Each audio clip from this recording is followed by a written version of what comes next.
More phone calls coming up. Steve Young will join us in an hour from now. Devin McCourty joins us. He was on the call last night, Giants-Patriots, and that was on Westwood One Radio. You can also catch him on Football Night in America. That'll be Sunday. They start at 7 Eastern. Texans and the Chiefs kick off at 8:20 Eastern on NBC and Peacock. If you were on Ole Miss right now and you took a team vote of keeping Lane Kiffin on as your coach in the playoffs, you would vote how? I would vote to keep him on. I think as a young player, when I was in college, the opportunity to win a national championship, I would want everything to stay as much of the same as it could be. And I think if I was those guys, I would also be planning for what's next. Do I want to stay at Ole Miss? Do I want to leave? But here and the now, I would say, let's go win a national championship and then decide what happens next. Yeah, but he's basically saying he can't win a national title at Ole Miss. That's why he's going to LSU. If the money is around the same and LSU has better resources, that he can't win a national title with you, even though you're going to be in the college football playoff. But I think the hard thing is, but then who coaches you? Like those guys that are on staff, if you stay, there's no promise that the next coach that comes in is going to be able to coach you. I remember my senior year, Cincinnati makes it to a BCS bowl game. They're going to play against the Florida Gators. Brian Kelly leaves and goes to Notre Dame. It's a whole mess the whole time leading up to the game. And those guys in Cincinnati, I trained with them. They felt like if he stayed, they would have beat Florida. I disagree, but they had a better chance knowing their staff would still be intact. But how many players nowadays go to a college or they go to play for a coach? You go to play for a coach. There's no doubt about it. I just think you get sold on the college, but when you get there right away, you see life's about football and everything else comes after that. And that goes for all major sports. So you better like that coach and he better like you if you're going to stay there and play. Okay, as a former defensive back and a well-decorated defensive back, Jackson Dart is running down the sidelines, and you're taught to do what if you see him maybe kind of, sort of still in bounds? Yeah, I mean, for one, what a hit last night. But the thing is, I was just talking about this earlier. You study film. So when you look at the film as a DB, as a linebacker, I would come into the game saying if Jackson Dart's on the sideline, we need to be ready to go over there and take Jackson Dart out because the film has showed us he's probably not stepping out of bounds. And me being in New England for 13 years, I'm pretty sure they went over that and said, when this guy gets on the sideline, don't break stride, don't slow down because he's probably not stepping out of bounds. And that's exactly what the play was last night. But then after the game, he said, this is how I play. I'm going to continue to play this way. What advice would you give him, having witnessed that hit in person and having played, defensive back for 13 years? I would tell him if he's really going to do that, I would tell him he's a damn fool. Like it's not going to last in the NFL. I think a part of that was I'm not going to back down. I'm going to say all of this.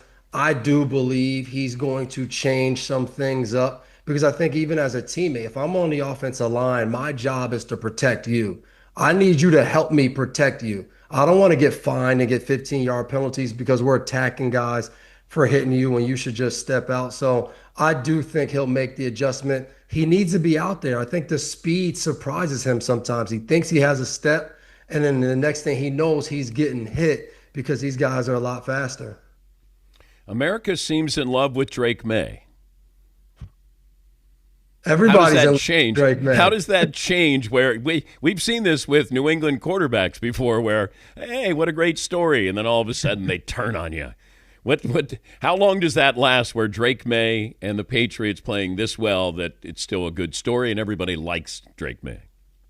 I think it lasts. I think that the unique thing about Drake May, I got to be up there doing the preseason games his rookie year, was this kid is the youngest of a bunch of brothers who were really good in sports. His brother Luke May won a national championship with North Carolina as a basketball player, and he talked about it. He's like, they used to beat me up. They used to punish me. They used to, like, everything was hard for him. And I think you can see his teammates love that about him. He's so poised. Nothing bothers him. And I think the unique thing about Drake May is the same thing that Mac Jones had his rookie year is the offensive coordinator Josh McDaniels. And I think Josh will be there longer than just his rookie year, like Mac Jones had to go through. I think this is a great relationship, and I think he has a chance to be there for a while and develop Drake May. And I've talked to Josh; he's in love with Drake May just as much as the rest of us. How threatening are the Patriots? I think in a AFC this year where it's wide open, the Patriots are just as good as anybody. They have right now the best chance to me because being there last night, that atmosphere is different than even when I was there.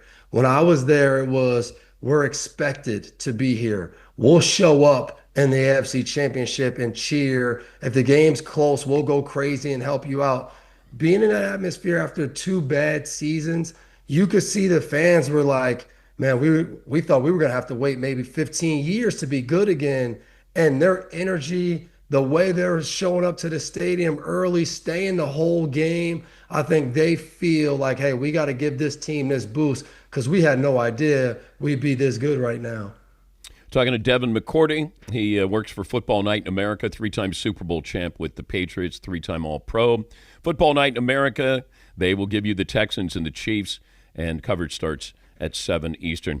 What advice would you give Drake May about playoff football as opposed to regular season football? I would tell him exactly what I heard for 13 years. Belichick would come in and he would say, let me just dispel all these stupid myths out there. Like the whole experience matters. Experience doesn't matter at all. Who's playing the best football is what matters. And he would always tell us, do more, put everything else in the draw, watch the extra film, do all those little things. Because if you can play your best football, no matter if you're a rookie, first year, 12-year vet, no matter if you've played in the playoffs before, if you've never played in the playoffs, he would tell you if you go and play good ball, that's what determines your playoff journey. Not that you've played in 20 games or 10 games. No one cares about that, would be the first thing I told him. Ever late for a meeting with the Patriots? Nah, man, they cut people and sent people home in New England for being late. I wanted my money. Wait, did you witness somebody getting cut?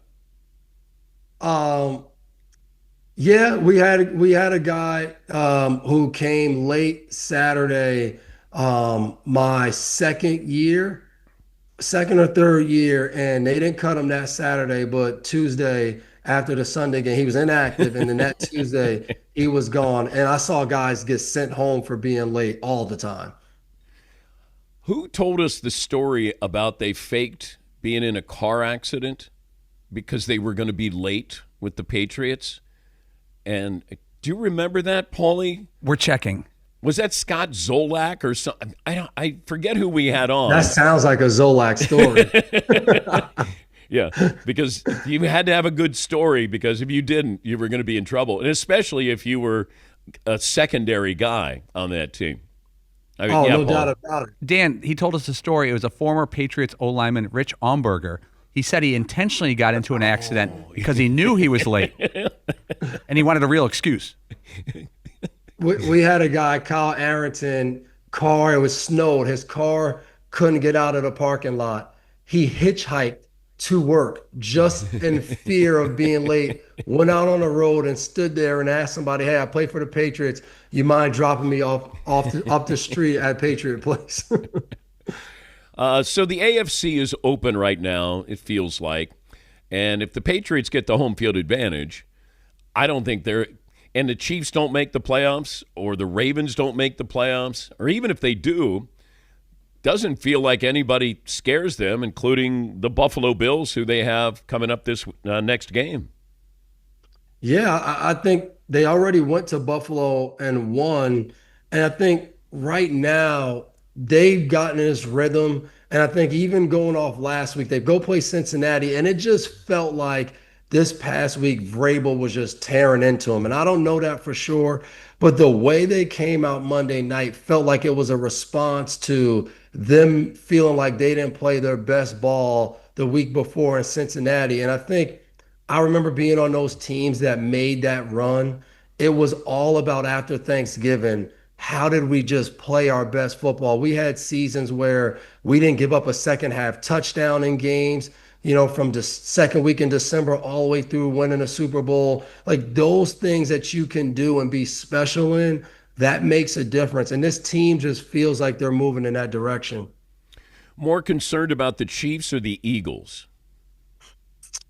I'm more concerned about the Eagles. I think for the Chiefs, the truth of the matter is everyone else around them just got better. I think this Chiefs team is actually better than the team last year that made it to the Super Bowl, but the Broncos are better, the Chargers are better, the Indianapolis Colts. Like you look at all these other teams that got better, the Eagles, to me, they're just underachieving. And I kind of was like, hey, don't get too concerned until last week when I watched Chicago beat Philly at what Philly does the best. Their defensive line, their front, they pushed them around. That was alarming for me, and I think they need to fix that right away. Always good to talk to you. Thanks for joining us. Thank you, Devin. Anytime, man. Good talking to you. Devin McCourty, NBC Football Night in America, won 3 Super Bowls with the Patriots. They've got Texans, Chiefs. And those are two teams, it feels like one's going up the escalator and the other one's coming down. And we talked about this a few weeks ago. I said, keep an eye on the Texans because they are coming.